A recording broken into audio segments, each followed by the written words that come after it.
So, North Melbourne lost by 82 points to Carlton. I predicted them to lose by 86 points, so it's pretty close.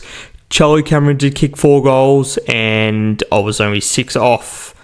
So, North Melbourne, yeah, I mean, I thought they'd be improving by now, but they've gone backwards, if you can believe it or not. This is their 9th season as rebuilding, because 2016 was the last time they made the finals. I nearly said playoffs, because I was watching playoffs before.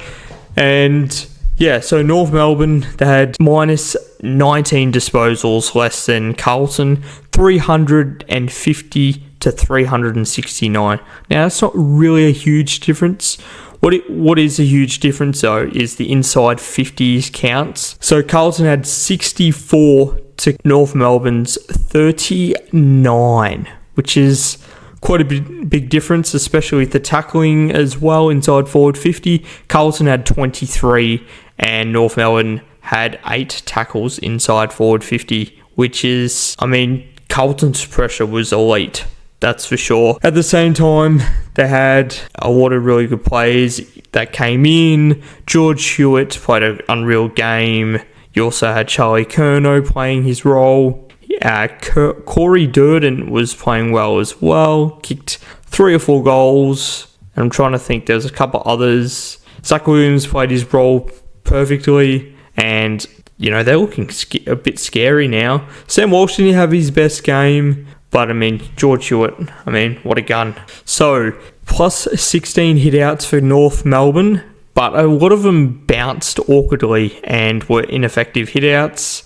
So, I think Tristan Zeri just won that battle against Tom De Koning. But the real story was minus 10 centre clearances for North Melbourne, which was huge. I mean, they only had 16 shots on goal, North Melbourne. So North Melbourne's forward line is quite interesting. So Paul Curtis, he kicked 3 goals on the weekend, and he was quite good on the Friday. Nick Larkey, now, he's probably being a little bit too much dependent on, especially the one-on-ones inside forward 50. They just kick it to him probably a bit too much.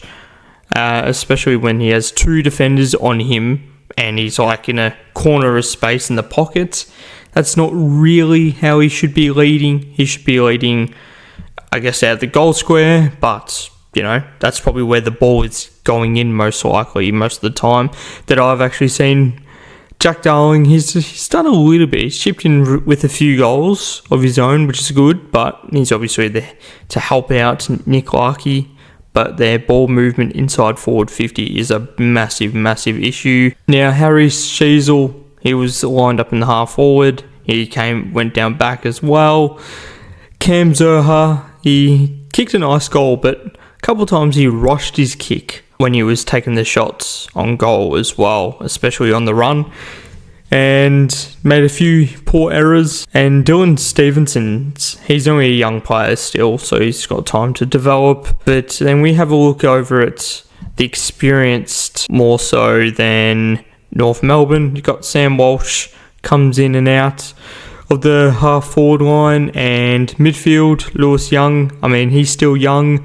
Corey Durden, he's still young, but he's developing nicely. When he's in the side, they're a better side, that's for sure. Jesse Motlop, he's doing what small forwards should do, crumb tackle pressure, and he does order the 1%ers. Charlie Curnow, well, he leads really well, and Zach Williams does the team things, but he's not really worth $900,000. Or was he 600,000 now? Can't remember. But there's a ridiculous deal that they got him for, and he was like, not really worth it. Injuries have prevented that, but at the same time, he's sticking at a role and he's doing well at it. Last year he was decent with injuries and things like that. I didn't watch too much Carlton games, going to be honest, but good things are coming from Carlton. So the turnovers was 62 to 52 North Melbourne's way, which doesn't help, especially in transition. So 83 tackles to 56. So Carlton laid 83 tackles, which is way above average, compared to North Melbourne's 56, which is below average, or was it around average? Can't remember. Off the top of my head, 38 shots on goal to 16. That's annihilation. You don't really win games of football if you have 16 shots on goal. So, good thing is, though, North Melbourne did kick straight. They kicked 11-5. So that was good. But this is the thing though. So the North Melbourne defenders at the moment are Charlie Cobden, who's a 22-year-old who's only played 34 games so far. Aiden Core, 168 games. Griffin Logue, 27, 85 games. Luke McDonald, I think this is his best start to his season that he's had for quite a while, I reckon. He is skipper. 209 games, and he's 30, so he's got another maybe 3 years left in him, 4 years. Caleb Daniel, this is probably his worst year so far that he's had with his kicking, because he's normally one of the most reliable kicks.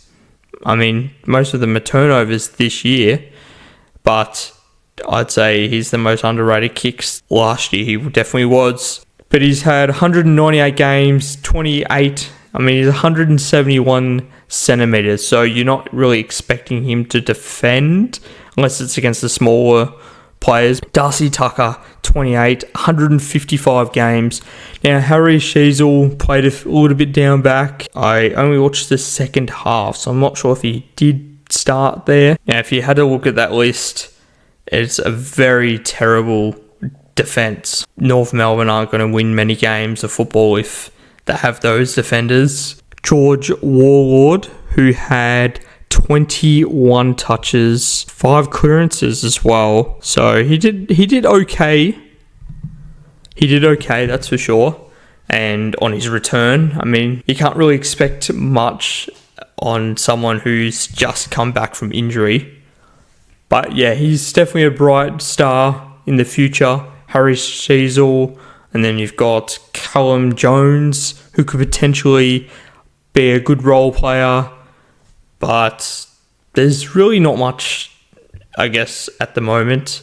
This is their 9th season in the rebuild, and they've gone backwards from the past few seasons. It doesn't happen often, and they're in for another 5 to 10 years of pain.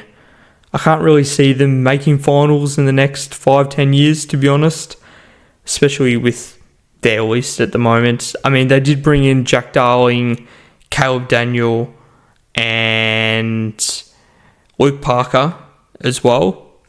But that's just to, I guess, to build confidence for the younger players so they can learn off them. Jack Darling's done okay for him so far. Luke Parker, he's kicked a couple goals. He's done his role decently well, but, you get smashed every week in the clearances. They were only -8 in the clearances, but 10 of them, but they were -10 in the centre clearances. So they did tighten up in the stoppage clearances. So, yeah, that's just... I don't know what's going on with North Melbourne. What are they going to do? There was a lot of finger pointing that was happening, especially in defence, because a couple of players did get caught up with a couple of fake leads, and then Charlie Curnow, and I think he had one stage, he had 3 players on him, and so he could easily just give it off to the Carlton player inside forward 50. But the Carlton's pressure was really, really good. So let me know in the comments below what you think of North Melbourne's rebuild. Are they going to come back? They will eventually, that's for sure, but it's going to take more time than it really should have. Richmond, it might take another 5-6 years before they make finals again, so they're going to have a quicker rebuild. And West Coast, they're doing okay. My 3 takeaways from the game was Carlton were just class above, obviously, but North Melbourne, I mean, their ball usage was horrific. They kept kicking it to players who weren't even 15 metres away, and they kept getting caught. As well as withholding the ball, I mean, you need to take a risk in that, but their second and third efforts weren't good enough at all. Like, they didn't run, they didn't chase hard enough, they didn't tackle that well. There was just so many errors that they just didn't need to do. Like, you don't need to turn around into traffic and just kick the ball like 20 million meters up in the air. Like, you don't need to. That's the one thing that really pisses me off with players, and they just don't kick on their opposite foot. Like, in those situations, if you're corralled on the boundary, or even then, you just need to kick on your opposite foot. Like, I think I can only see a handful of players, 6 or 7 players that I can really count on that will kick on their opposite foot. There just needs to be more of that, and it just needs to be more taught, I reckon, especially with the younger players coming in. Like, that's just my opinion though. But yeah, North Melbourne, they didn't give enough pressure at all. They were very, very slow with their ball movement, especially inside forward 50. Nick Larkey had a few opportunities, but they just kept kicking it slow and kicking it sideways. I get it, you need to switch sometimes, but at the same time, like, there's just so many opportunities they could have counted on inside forward 50, but their ball usage was horrific, and they can't rely on Nick Larkey all the time. He was probably held a few times in those contests, but at the same time, I mean, it'd be a bit stiff if you pay that. So Jack Darling was a good get for maybe a couple seasons, but they really need to develop another key forward. That's for sure. They've got an 18-year-old who's about 197 centimetres, jealous of the height. But, I mean, if he has no injuries, he's injured at the moment, but if he has no injuries, there should be a pretty good key forward. I hope you enjoyed the video. Thanks so much for tuning in to my analytics. A few tongue-twisted that I tried to word better. But unfortunately, I did this video for like 5 times now, and I still can't get it right, which is a bit annoying, but hopefully when I continue to upload more, these things won't happen. So apologies for the lack of uploads, just due to some stuff going on, and slightly feeling better, I guess, in a way. But yeah, hope you enjoyed, and enjoy the rest of the football. Peace.